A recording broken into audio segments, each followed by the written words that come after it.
Impromptu speaking or table topics is amongst the most popular session in Toastmasters. And the reason is because it's a real test of your ingenuity when you come up on stage. And how are you able to tackle a topic which you have no clue about before you hear it? But still, you have to ensure that you don't make a fool of yourself. Try to deliver something that makes sense to the audience and still, if possible, leave behind a message. It's all asked, isn't it? And these are skills you can inculcate only by practice. I would have been in Toastmasters for the last 8 years, and there would have been hundreds of table topics I would have attempted. And believe me, there are many times that I have come on stage and gone completely. I would be kicking myself when I went back to my seat, wondering, what the hell did I go up and make a fool of myself for? But that's a part and parcel of learning. And that's what we'll try to do today to help you to think on your feet. Now imagine now you're walking in a dark alley. There are no lights. It's midnight. You have nothing to go to some place. It's a dark alley. Now imagine that you're walking there without anything with you. How do you feel? How do you feel? Afraid? Scared? Sorry? Apprehensive? Okay.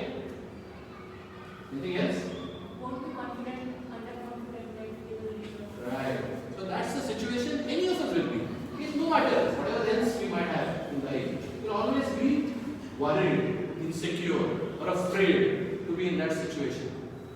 Now imagine that you're the same person, and now you have some weapons with you. At the left side of your hip is a beautiful sword. In the right hip is a gun in a holster. In your pocket is a wonderful knife. In one back pocket, you have a nunchaku. You have many weapons now with you, and now you are walking into that dark alley. Will you feel afraid now in the same level that you felt afraid before? No. Why is that? You're prepared. You're prepared. You're prepared with various weapons that you have, which, depending upon the kind of opponent you have, you'll use. If it's a chotu, chintu opponent, a small guy, you might take out the knife. If it's a huge 6 feet, big built guy, you'll rather use the gun and stay far away from him, isn't it? If there are 4 people, you'll just take out the nunchaku because that will be faster to manage something. In the same way, when you want to attempt table topics, if you attempt table topics, having some tools, having some weapons, that will help you to be much more effective when you come on stage. And this is something that I try to help you understand today during today's session. Now, before I launch into telling you tips about how could you tackle table topics, one thing you have to understand, a table topic is still a speech. And a speech needs to have opening, body, conclusion. So when you attempt to deliver a table topic, don't forget this, that you're still delivering a speech. A speech has to have opening, body and conclusion. And that is what really makes it effective. Now, I'm going to run you through 5 techniques that you can possibly use. Now, just like you walk into that alley, you have these weapons, you will not take out all 5 of them, right? You look at the situation and you decide now which weapon should I use. In the same way, when you get a table topic, it's for you to figure out now which of these techniques could possibly be the best suited for that particular topic and then launch into it. It's not indiscriminate. In the beginning, you will make mistakes. It's fine. But when you keep practicing, automatically over a period of time, then you become adapted. And then you inculcate that ability to use the right weapon for the right situation. And then you truly are now thinking of it. So technique number 1. It's a simple technique that all of us have heard of. Okay? You you've not heard of the technique, but you've heard about the title of this.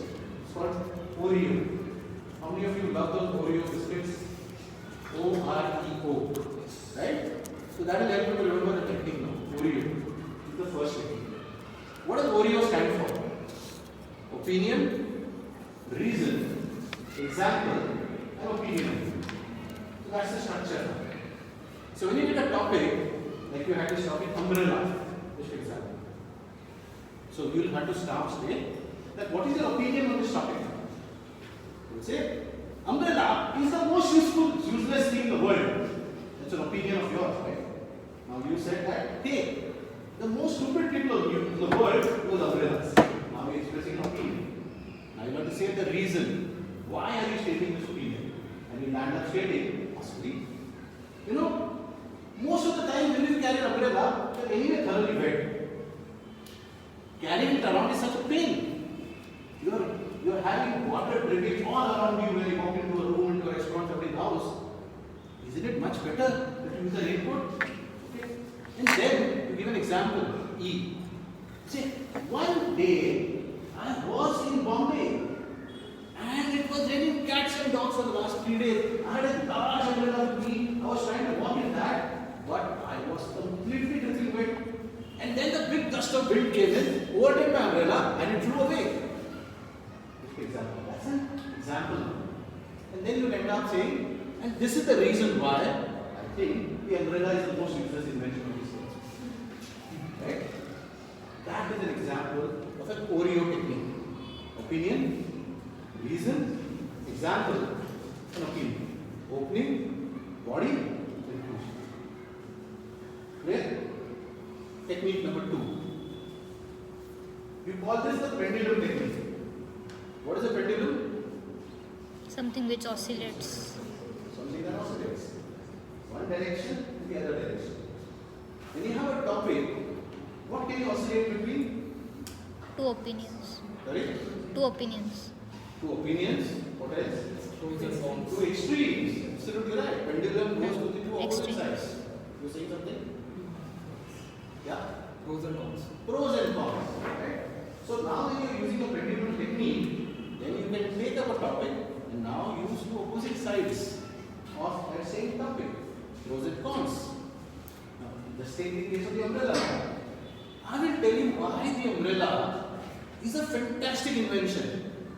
On the other side, I'll also tell you why the umbrella is the most useless invention on this earth. Now you give two opposing sides. Quickly, can you give an example on this side? Give an example on this side. And then you conclude. I leave it to you, my dear friends, to figure out now, do you think this is a useful invention or a useless invention? That's what we call pendulum technique. Are you clear? Okay? The third technique that we come to, I want you guys to think about a topic and give it to me so that I can use it to give you. I use it too out of the umbrella topic I gave you. I'm happy to do all the techniques with the same topic. It will be more interesting. Take up something else. So the third technique is what I call the past, the present, and the future. So when you get a topic now, you start thinking and stating, what would have been the situation in the past? What is it today? And what could it be tomorrow? Does somebody want to give me a topic that might help you to illustrate this? Family. Imagine a situation in a small village. Children are crying of hunger. Parents are searching around for food that they can give them. But now they are challenged because there is no food. The greeneries are empty. The shops do not have any food. The fields are bare. And that, my dear friends, is the concept of the family. If you look back at the history of India, between the years 1930 and 1960, India had 17 famines, which 3 million people died in. And that is a reality that we need to understand. That it was something drastic that affected so many people in this world. If you look at the current time frame, in the last 40-50 years, India has taken many steps that have ensured that the green revolution has come in.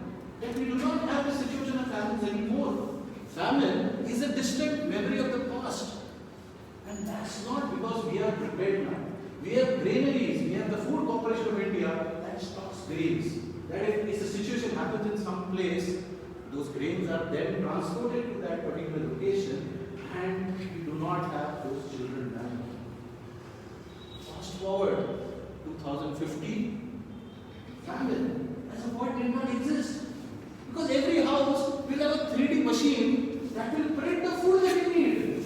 You don't need to buy food. You don't need to do anything. Are you getting the logic now? Past, present, and future. Now, depending on the topic that you get, the umbrella topic, you could use the past, present, future. Famine topic, you could use the past, present, future. Any topic. All that you think about, what would have been in the past, what is it today, and what could it be? And that's a hypothesis that you can put forward. Nobody will challenge you on that. Incidentally, I am not an economist. The data was completely pulled out of the hat. Just a disclaimer, because you'll be wondering, was there some setting done that I came prepared with that information? Okay? So, like they say, if you want to throw out statistics, throw it out so confidently that nobody can challenge you. Sure, it's all the numbers, right? 17, 3 million people, I knew what I was talking about. I didn't. Okay? Well, it's a funny fact that the Bengal family. I know, but I'm not saying that the data says So you sort of gave it. So you gave an authoritative cycle version. Okay? So now we've done 3 techniques. So what was the first one? Audio. And the second one? Pendulum. Third one? Wonderful. You guys are champions. Learning. The fourth technique. This is a complex name I call this. I call this the concentric expansion. Yes. Which patent, okay? This is my development. What is concentric expansion? Yes, absolutely. So concentric expansion is you have something circular, you go to the next step, you go to the next step. Now how does concentric expansion work? You think about something you will given a topic, you think, how does it apply to me? Then you expand that topic and say, how does this apply to my family or to my city? And then you expand that further, let's say now, how does it apply to my city, to my country, to the world? Are you getting the logic? So concentric expansion, you start with something closer to you, you expand that further, you expand that further. Okay, we have a topic. Every cloud has a silver lining. Sorry? Every cloud has a silver lining. Every cloud has a silver lining. There could go something like this. I've always been pessimistic. Every time in my life, when I have an opportunity, I would look at the negative things. And that cost me dearly all my life. I've always had a situation where I let go of opportunities because I saw the pessimism rather than the optimism. And then one fine day, my teacher came and told me, Ajay, you have to start seeing the silver lining in every cloud. You have to start seeing what is the positive that might emerge out of it. And that is what advice that changed my life. And that is what helped me, my Toastmasters, helped me to become better at what I started doing, and helped me ultimately to be the success, hopefully, that I am today. But that is just my story. What about all of you sitting in this room out here? Have you been seeing that silver lining in the cloud for each one of yourselves? I'm sure you have. That's the reason why you're here. Because you also realize that there is something more that you can learn. Even at the age of 71, if Toastmaster Ram Gopal is here, it's not because he's lacking something. It's because he sees the silver lining on what else he can do. And that is what really brings all of us here together. Is that all? No, I don't think so. Look at India as a country. In spite of all the problems that we have today, because as a country we can all look at the silver linings. Today, we are the economy with the fastest rate of growth. We are already the third largest economy in the world. Very soon we are slated to become the number 2 economy in the world. And that is not a small measure. And that is only possible because we did not focus on all the things we didn't have, but we focused on the things we had and we did better on it. Start with yourself, expand to a larger entity, expand to a bigger entity. I hope that helps you to understand the logic of concentric expansion. Okay? That's the fourth technique. Now let's go to the fifth one. The fifth one is called the 5 W's and the 1 H. Who knows what the 5 W's are? Which is the 1 H? How? Absolutely. Right? You can always remember by saying those 5 wives and 1 husband. Right? Very good situation for all the males, right? 1 husband and 5 wives. You get any topic, you start figuring it out. Can I address this topic with any of these questions? The who, the what, the when, right? The why, right? All of that. And maybe the how. It's not necessary to do all those 6. Choose any 2, 3, 4 of them and try to then give us table topic based upon using this books, 5 books, right? Again, does anybody want to give me a topic? Yes, sir. Rainy season and your moods. Rainy season and Your own moods. Okay. So it's the rainy season and my moods. Wonderful. 23rd of June, I woke up from bed. I looked out of the window and I could see pouring drops of rain. It was a wet day. I sat in bed wondering what is happening to my life. I had to go to an important meeting today. How will I get there? Because I'm only wearing a suit and going to the meeting. But in this kind of rain, whatever umbrella I might use is not going to help. So now I start thinking, why am I putting myself in a situation of going there and doing this differently? Can I call up those people and say, why not do an online meeting? Look at the rain. Even you will have a challenge coming to office. Isn't it better if we meet online? And those people responded, yes. And that changed my mood. I said, wow, I don't want to get out. I just woke up my wife. Hello. Today morning gave me some nice bhajiyas and tea. Now that is the ideal way to celebrate. What is a bad day, you turn it into an amazing day. Now, I'm not trying to use the exact time, but have you got the logic? Now, when you try to use any of those hooks, and when you put them into your story, right, ultimately you are able to develop a topic that comes out of it.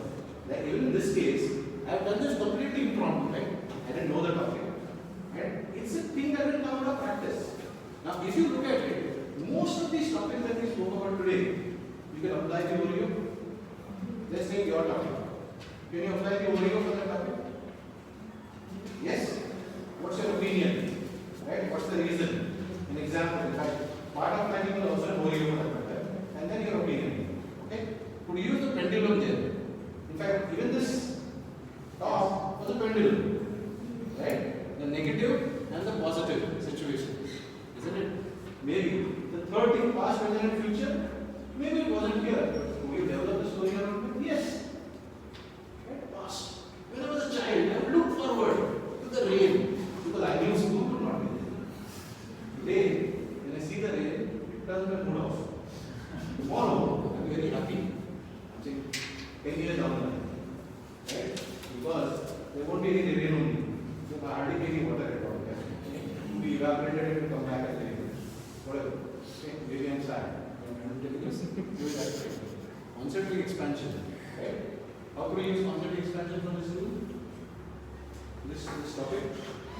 Yeah? Anybody wants to give any inputs? Yeah? For example, it was me, you started with yourself, your group, and then you came up on your colleagues and you asked them to change from a person to Yeah, so you could keep expanding that, saying that this is how it affects me, this is how it might affect my city, and this is how it affects the country or the world. Right? And the who, what, why, we are very small. So now you've seen, right?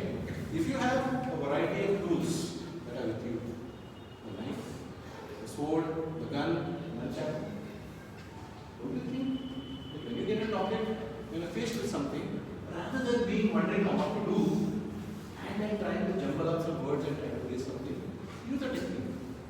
The technique is a powerful weapon.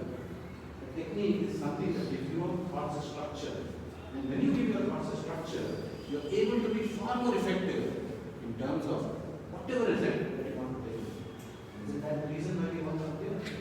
Become more effective speakers. That's the reason why you come here. The more times you come on stage, the more times you practice, better.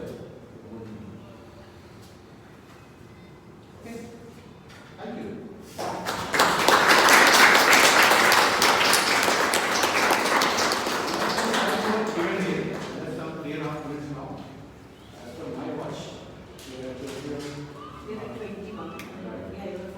You have 4 minutes now. Any questions? I think I can help you to I don't know why I thought you said 7 techniques, but you talked about 5 techniques. I didn't say so. You said 5. In fact, I didn't say how many. Because depending on the number of times you can extend the techniques. That is also one secret, right? Of time management. If you are running more time, then you only need 4 techniques. Yeah. Any questions? Anything I can help you answer? Yeah. The fifth technique consists of how many W's? 5 or 4? What? No, those are hooks.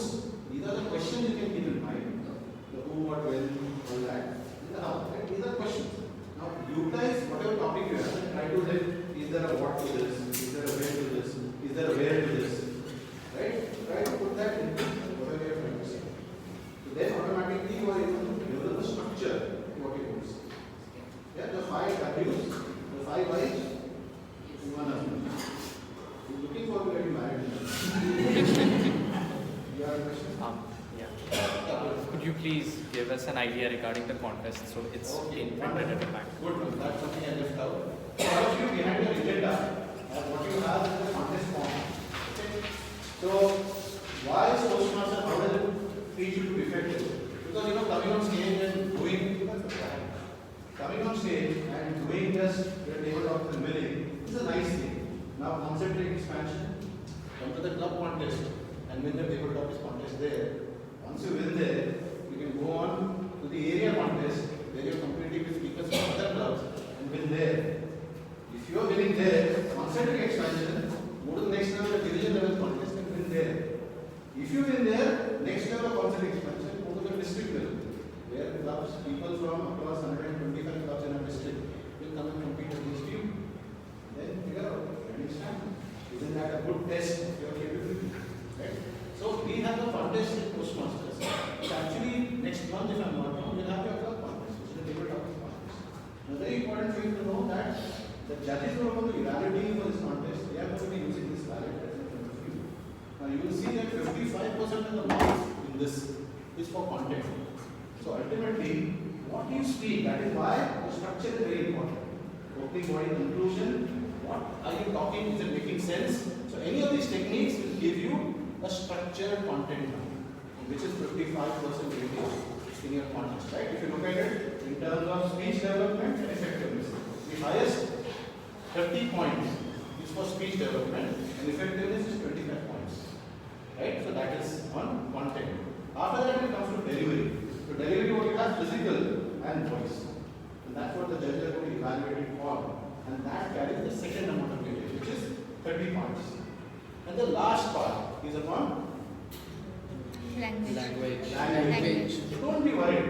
Even if your English is not so great, even if pronunciation is bad, doesn't matter. It's okay. The weightage is only 15% there. Right? So here it's not about perfection. Here it is about effectiveness. There is about being on the stage and to deliver something in front of you in a way with obviously good delivery. So when you do that, then you are meeting 85% objectives. Even if the English is poor, doesn't matter, you must win. Right? Yeah, once you start going to the next levels, it will get tougher because you will be facing bigger competition. That's the way to understand it, because if you understand how the judges are going to evaluate you, then you will also be able to prepare yourself. Is that answer? Thank you. Your question. Generally, we get about 10 to 15 seconds. So, of these 5 techniques, which is the Origo is the easiest one to choose. Because for anything you have an opinion. Right? You can figure out the reasons here. Pick two table topics. Let's first of all, when you go on stage, keep yourself cool and calm. Don't get worked up. Shit. That's a topic. Keep yourself cool. First. Secondly, when you're given a topic, listen to the topic carefully. I've seen enough and it happened to me also. I don't listen to the topic properly. And I mix up the topic. This is biggest issue. So listen. The third thing, 10 seconds. Completely stand still. Don't just look up. Look up. And start formulating your opening. That's it. Because you can't do an entire speech in that. Formulate your opening. What will I say in the opening? Now, once your opening starts in, your mind is kicking in because now you have a technique. Now you have an opening, you put in your opinion. Now you say, how will I start that opinion? What is the reason for it? Your mind is started working. By the time your mind is processing the reason, now your mind starts processing what is the example I give. Because you know the technique you are going to use. So now your mind is working along with you instead of against you. And then after that, opinion again as closing is very simple to do. So that is the approach that you should take in your academic. Are we in the timing or are we okay? Yeah. Just one minute last question. What to do if you don't understand the topic or you don't know any saying or information? You don't know the So pick up on any words of the topic that you're taking. If you don't know this word, if you don't understand the topic, just for example, pick up one or two words and then expound upon it in the fashion that I said. So even if you are not attempting the entire topic as such, then expound upon some parts, the keywords, right? Which is the part of the topic. And then use any of these techniques. Past, present, future, you can use, right? The mysteries or something. So just say mysteries. Not great. So don't try to take the entire topic. Pick up one or two words and try to speak on that. That is the way you tackle something that you don't understand. Done. Thank you. You want to throw me out now?